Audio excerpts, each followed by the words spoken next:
Alrighty then. Alrighty then. Alrighty then. Let's finally get this what do you call it? Review out of the way. Greetings everyone. It is I, of course, your one and only Multipotentialite, Neurodivergent host, the Kosmic Jedi. Welcome back to my channel.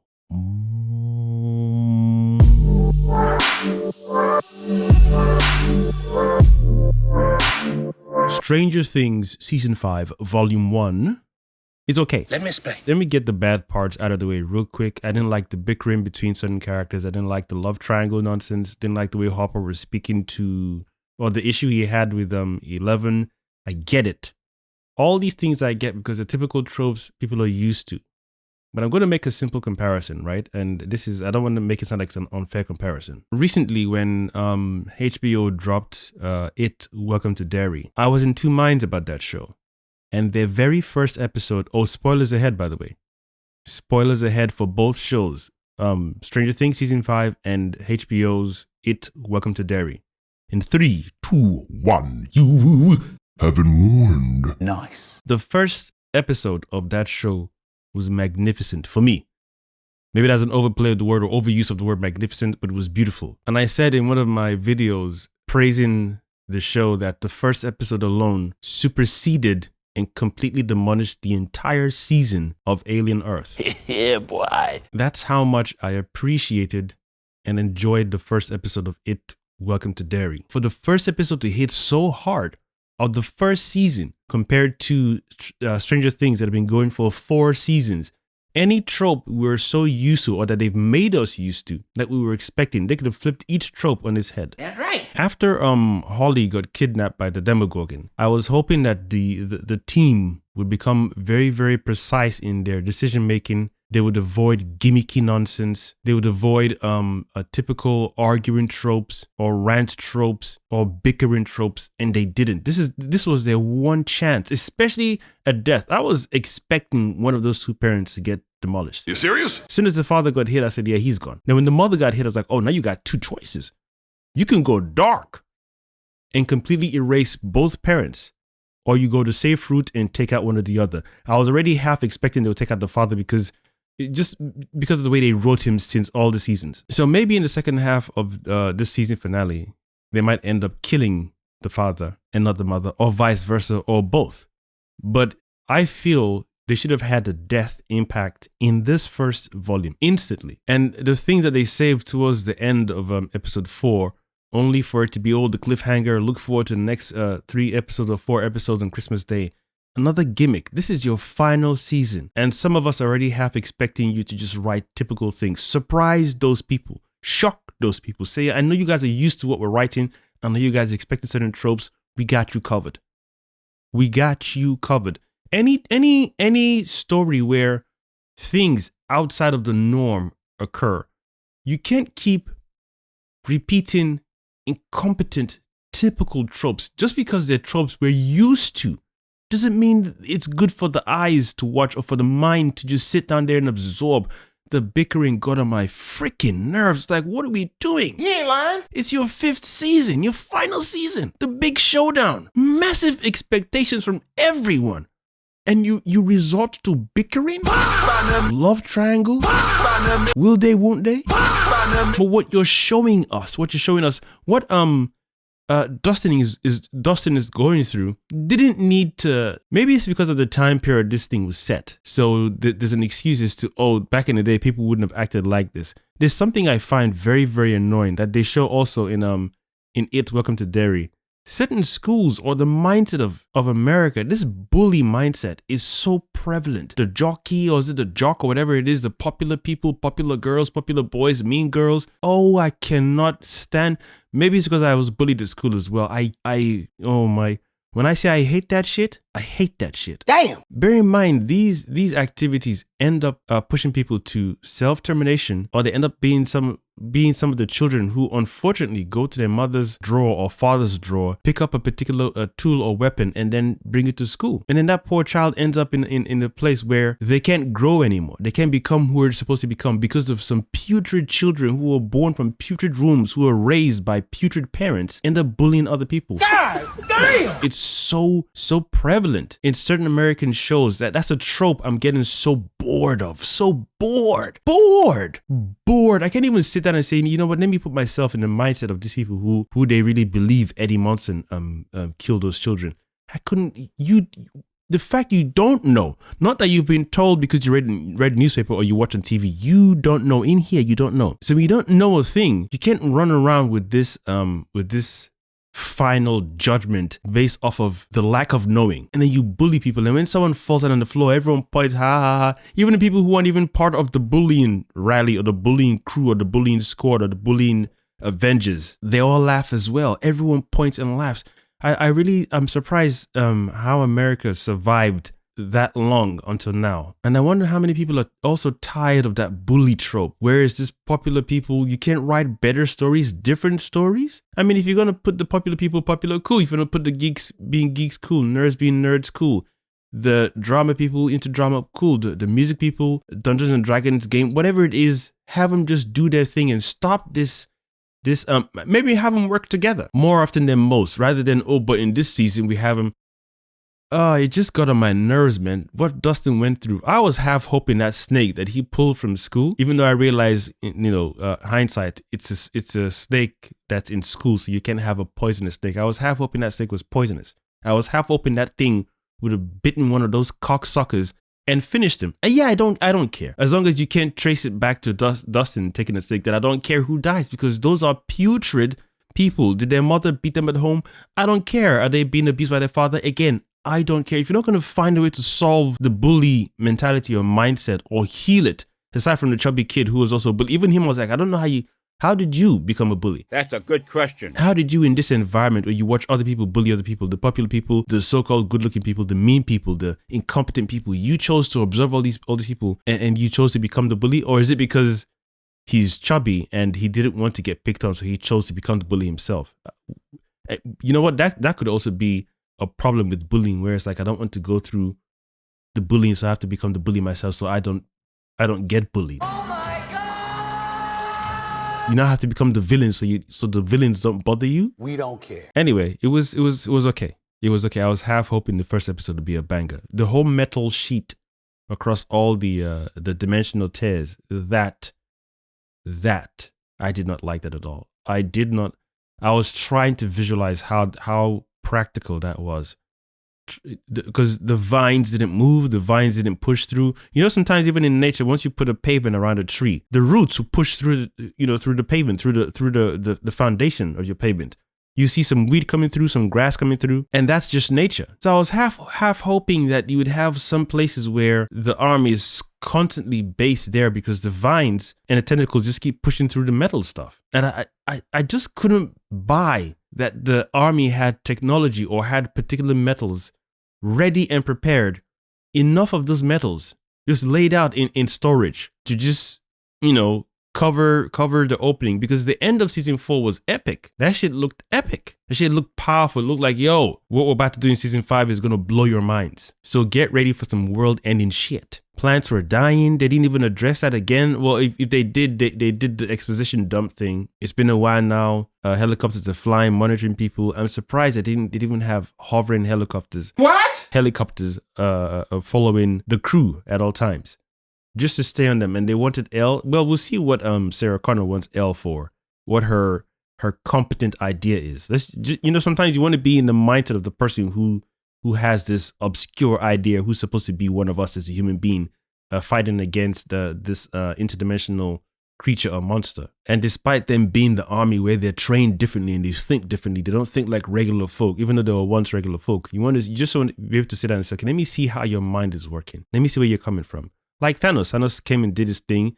And, many people were like, you know what? I agree with Thanos. Me, I get where he's coming from. I don't agree with him. I understand his thinking. I understand his whole evaluation, but I would not do the exact same thing if you gave me that gauntlet. So people's backgrounds, upbringing, trauma, pain, sadness, whatever, all these things can affect a grand, powerful, cosmic decision they're about to make. Understood. So that's why I said, when it comes to certain characters like Sarah Connor's character, I'm like, you know what? Let me just flip sides and see what is her grand idea? Because if you're able to build these tools and whatnot, it would be very, very wise that they don't kill her character off in the second half of the season. And she teams up with 11 and 11's sister and Will to kick Vecna's ass. Because you have to conclude this thing in a very intelligent way, or it'll be for nothing. When the black guy, the major who was running around in season 4 looking for 11 so much like a little fucking bulldog, that guy got on my nerves. When he got murked, I was like, yes, end this bitch.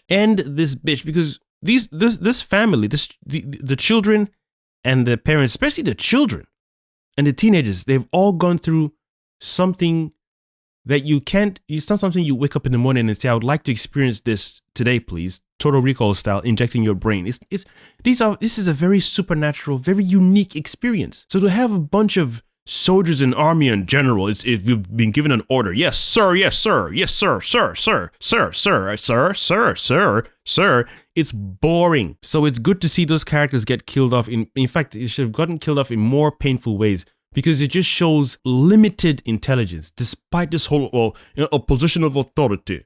We're stronger than the police. We've got green codes and the go ahead G.I. Joe command code from the president himself or herself. Yeah, so when we step in, it's martial law, baby. My name isn't Marshall, it's called Marshall. Shut up.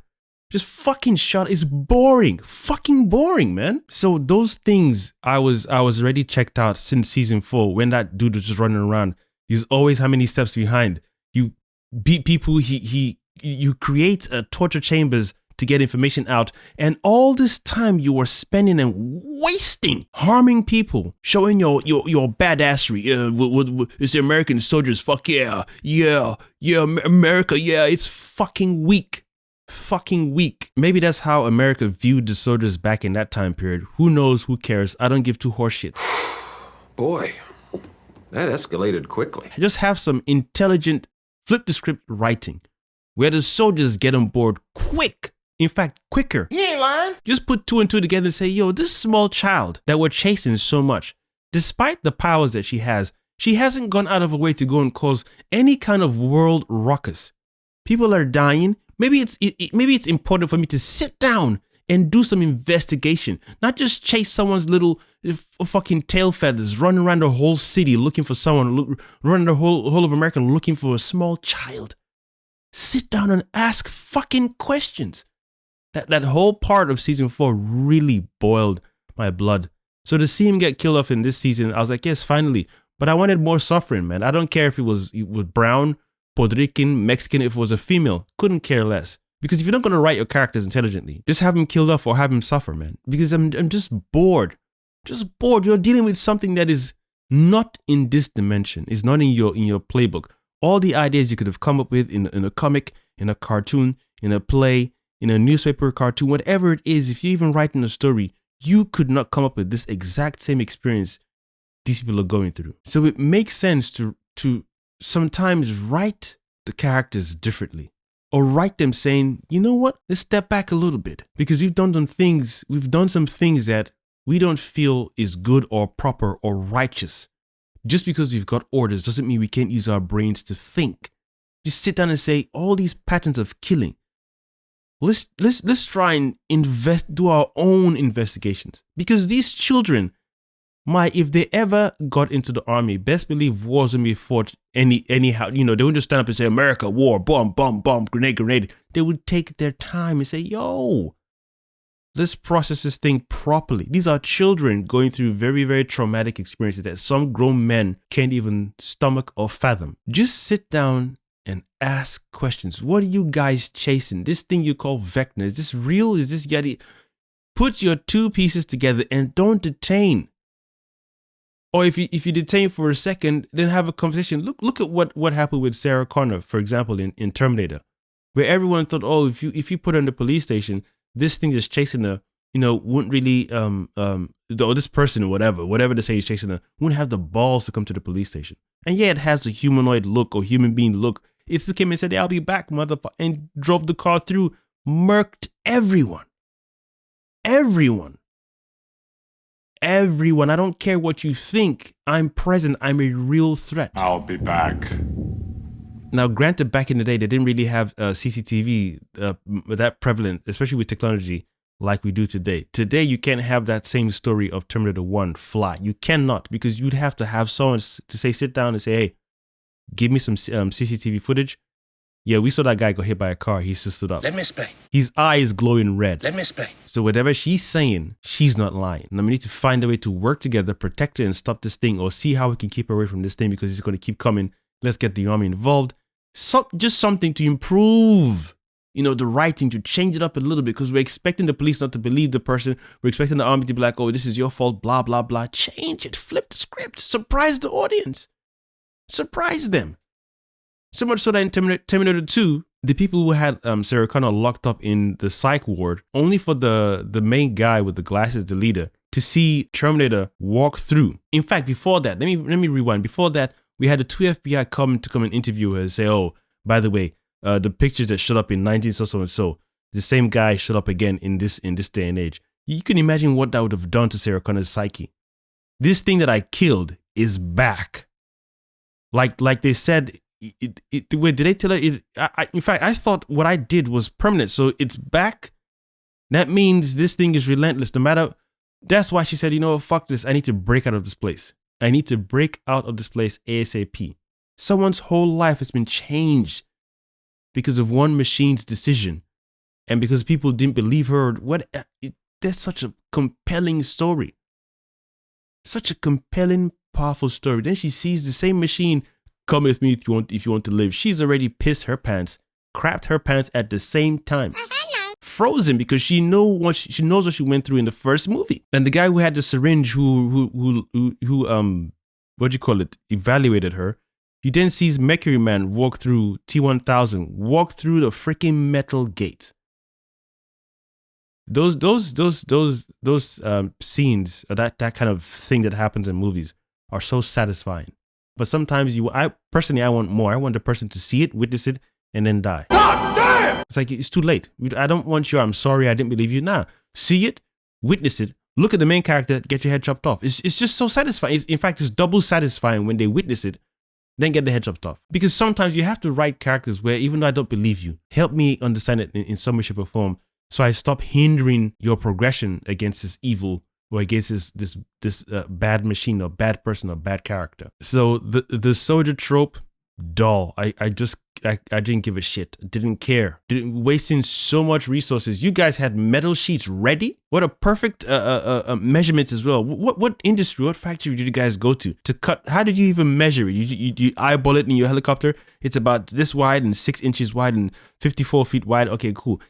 So how thick was the metal? You guys put a whole metal band-aid around the whole city. That part was like, yeah, that's for me personally, that's weak. But hey, what the hell do I know? You know nothing, Jon Snow. Now, as for the show revealing the sister of number 8 of L from season 2 that many people didn't like, including myself, I feel that first half of that season was the Duffer Brothers trying something. For some it worked, for some it didn't work. I prefer the second half of that season. Now, there's a 50-50 gamble of bringing her back could be seen as why would you do this? But you could redeem yourself to bring her back and, double down on, like, fix the mistake you made, but make her look greater. Oh my goodness. There's something there. There is something there that I hope they did well, because this thing's already shot, edited, and released. So hopefully her reintroduction or re-emergence or bringing her back, it makes sense and is visually pleasing in terms of the display of her powers. Nice. Imagine using those cannon things that they had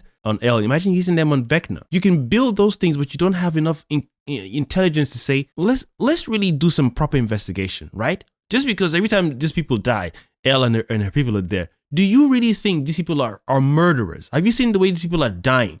Does this look normal to you? Have you found any acid, any chemical disposition in the body to say these people were being killed by L using these chemicals and this tool? Even when you say satanic, you are the fucking army. Does it look like does she have a history of doing this consistently? Do your proper investigation. Why these children? You can say the children hurt her. You're grown adults, man. Your brain should operate differently. What looks a particular way to the normal people in the army, you should have been trained differently to see the world differently. You are normal people that have gotten some extraordinary training. So you shouldn't think like the regular person. You should be thinking like Sherlock Holmes on a fucking regular. Now, aside from Elle's sister, what they did with Will, that whole body language. In fact, let me pause on Will for a second. What they did with Vecna, the way he looked cool, and he pulled that Magneto thing when he yanked the grenade pins. Yo, whoever did the choreography for Vecna and Will did a great job for me, because they both look like people who are using their powers with intention and ferocity. He ain't lying. And also, I swear at one scene I saw Elle snap somebody's neck. Like shit like that. They should make her do that often. Like I wanted to see the soldiers just get decimated, because you guys just wanted to trap Elle, and you seem like you were enjoying it. Push this cannon on a small child, but she has psychic powers. I don't care. Think. Oh, it's just orders. Think. Just think. Oh, in the army, when you get orders, if you don't follow, you get court-martialed. Just think. And I was hoping that tentacle thing they had in the cage would at least grab one of the soldiers and just break their neck. I hope Elle gets to use that thing. I hope Elle and 8 get to use, I don't know the other girl's name. I hope they get to use that tentacle thing in the room to just do some real damage. Do some make it look good, Duffer Brothers. Anyway, at least people will learn from this. The fact that Welcome to Derry, dropped their first 2 episodes in such an epic manner. This is how you launch your show. To let people know we ain't here to play games. This is this is real for us. So anything we do is real. It's not gimmicky, no. Straightforward, epic fire. So yeah, anyway, it's okay. The release of the 4 episodes is cool, but I feel that they did too much time wasting. The bickering was too long for me. Far too long. Too much bickering, too much time wasting. Best believe if my younger sister got kidnapped by an interdimensional monster that we couldn't trace or track easily, I wouldn't have time for someone telling me, oh, you forgot to close the toothpaste in the bathroom. I'll cut your lips off. What? You forgot to turn off the light in the bedroom. Oh, bitch, slap the shit out of you. Get out of here. Your brain shouldn't operate in the same lower frequency or typical human bullshit frequency anymore, because you've encountered a different level of thinking. You've encountered a different experience. Get this man shit. You live in a world where your dialogue has changed so much. You're talking about upside down, and you're using a game term from Dungeons and Dragons to describe creatures you've never seen in your life. I'm saying you could never draw a Demogorgon from your imagination. That's how unique this experience is, that you could create anything, Godzilla, you can create any creatures in the world, but never a freaking Demogorgon. I'm even calling it a Demogorgon, even though that's not its original name. That creature is so unique that no child, as skilled as he or she is in drawing, could have conjured up that creature and drew the creature, because that creature was already so far out of our realm of possibilities or imagination. So the reality where we all go to draw inspiration from, to draw characters, cartoons and comics, and to do movies and to write scripts and whatever, and to draw the creature E.T., whatever we observe in the world, let me combine this and combine that and make this creature called E.T. Or to combine this and combine that and make this creature called Alf. Or to combine this and combine that and make this creature called the face hugger and xenomorph. Even the H.R. Geiger couldn't have come up with the freaking Demogorgon. So once you encounter that creature from another dimension, the dialect or the way you speak now changes. The way you think changes. You're now solving new world problems that go beyond your current dimension. So anything to do with beneath that experience is beneath me. Respectfully, not even talking like I'm a god. It's because we're talking about a creature that can tear holes from another dimension. If you listen to what I'm saying, tear holes. What does that look like? When you tell someone that, we fought a creature last summer that tears holes in between dimensions. What tear? How do you tear a dimensional hole? What does that look like when you tell someone that story? How do you tear a dimensional hole? How do you tear a dimensional hole? Oh, it's this thing that just rips it open. Okay, what does it look like? Does it drip? Does it have a sound like a paper when you tear it? Does this sound like paper or material ripping? What does it look like? Does it feel itchy before it happens? So you can't be having regular conversations and bullies bullying you.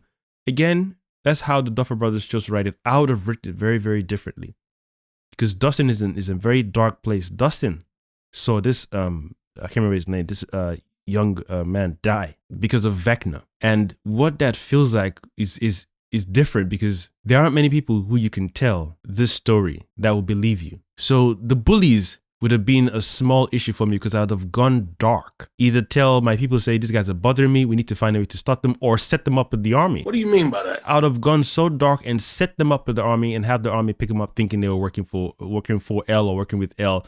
Just put them in a lot of just trouble because it's Dustin. Dustin could have found a unique way to deal with them without having to be physical. Or if you want to make sure that Dustin got so dark it became physical, I'd have preferred that snake was poisonous. Because those guys were bothering me and they wouldn't have stopped. You don't understand. 3 or 4 young men picked up a small boy, a teen, and beat him up as if they were beating up a full-grown adult. Those people they're already gone in their head. So you got to give him triple dose of revenge. You can't meet him at the same energy. No, you got to give him a triple dose of revenge, retaliation. You are mean. I've gone through a dimensional rift. I've gone through the upside down and survived and come back. That's right. And someone who I thought and hoped would have come back with me as well is dead. And all of you are alive because of all the sacrifices we've had to make and all the disorder and trauma we've gone through. All of you are alive. You have no idea what we've sacrificed for you incompetent people to be breathing the same air as me. That snake in my story would have been poisonous because you don't deserve to exist. After someone like Eddie passed away, he shouldn't have died. It should have been one of those guys. And I remember how their leader got ended as well when the rift tore his body apart. I would have found a way to open one of the freaking metal sheets, push those boys in. I don't listen. If you force yourself onto another human being of your own volition, and you've conjured up your own reason in your head as to why you're doing it, and it's right in your head, but it's not divine. Whatever you get coming your way, you should get it times 10. He ain't lying. But anyway, let me move on over to Will. Will's what do you call it? The way Will acted his unlocking his powers mode, clean. That whole face quiver, lip quiver, and his glazed eyes. Oh, and the way the camera. Yo, they made Will look sexier than Elle. What does that mean? Elle does her thing, but they made Will look sexier than Elle. I don't know what that means. And as much as I like how they made him look, I didn't appreciate that just a tad bit. But he looked real good. The camera angles when he just yanked each Demogorgon, absolutely glorious. Absolutely glorious. That scene, they spent time on that one. Vecna and Will looking mighty crisp.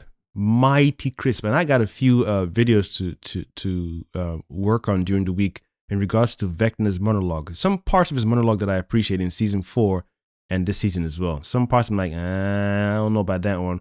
But most of it, clean. So I got a few ideas on that one coming real soon. So I think I'm going to give this first half of volume 1 or whatever it's called, like maybe 5 out of 10. What? Maybe 5 to 6 out of 10.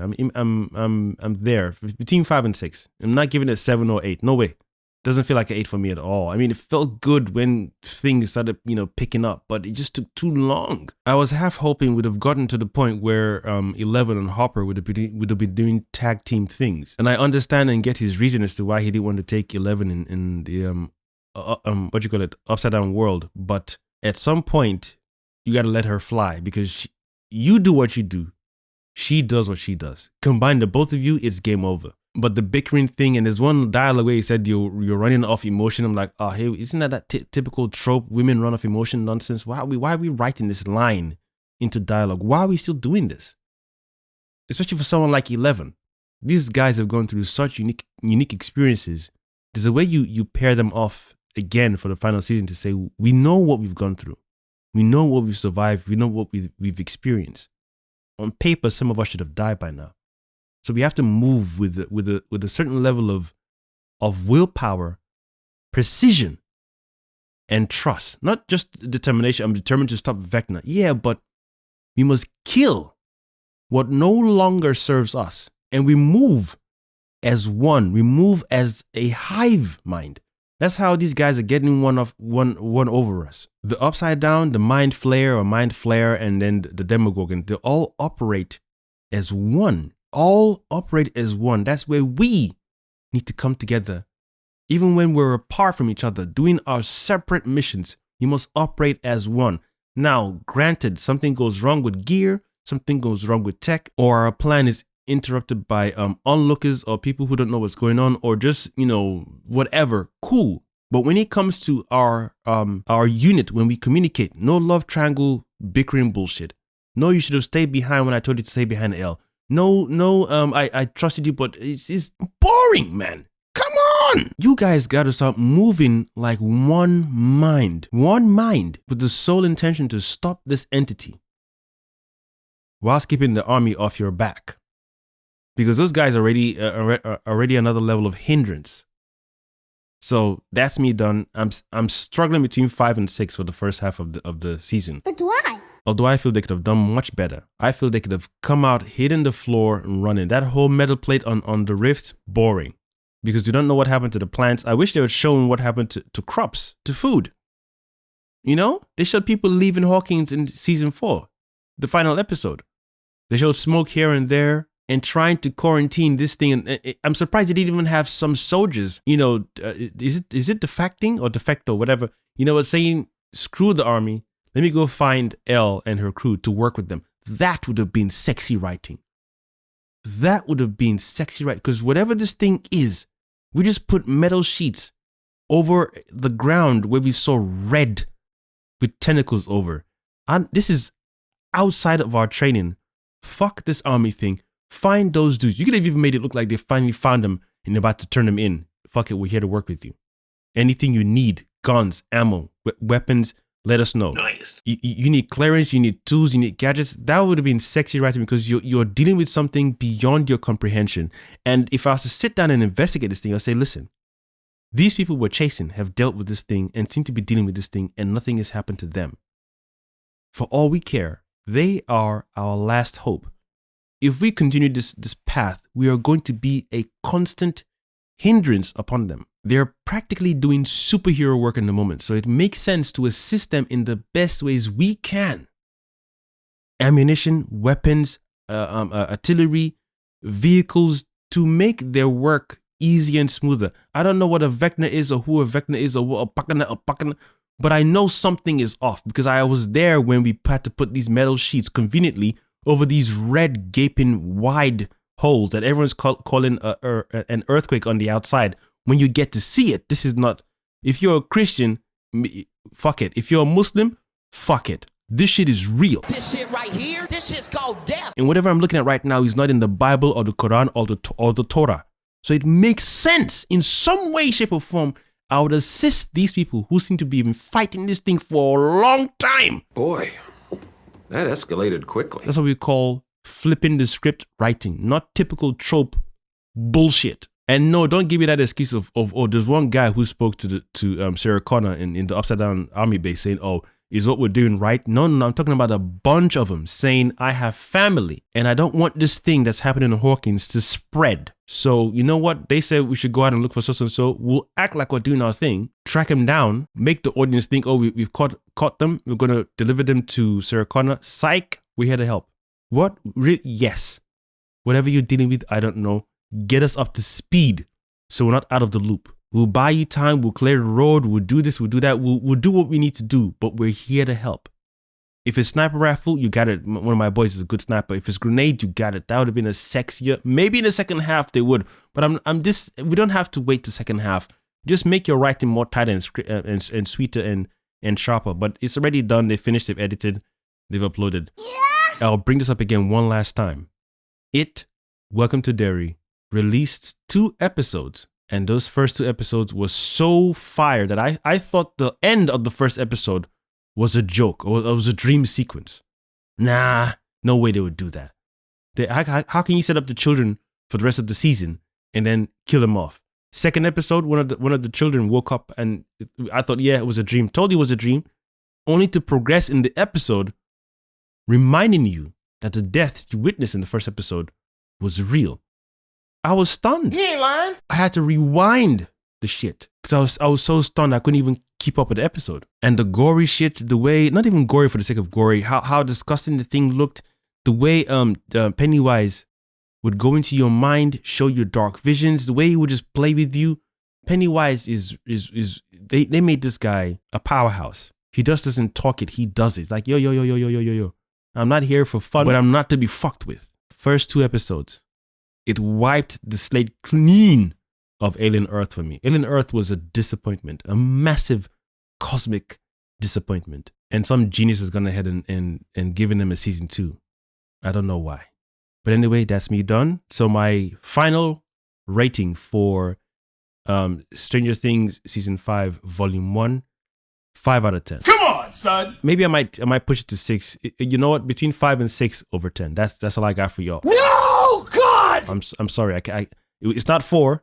Definitely ain't 4. It's just 5 or 6 over, or maybe 5.5. Are we cool? Yes. 5.5 over 10. That's me done. So let me know your feelings below about the first half of season 5 of Stranger Things. Can't you see what's going on out there? Were you okay with the bickering? Because oh my God. You don't understand. Let me know anyway in the comment section below. I've of course been your one and only Multipotentialite, Neurodivergent host. The Kosmic Jedi signing out. Thank you for watching.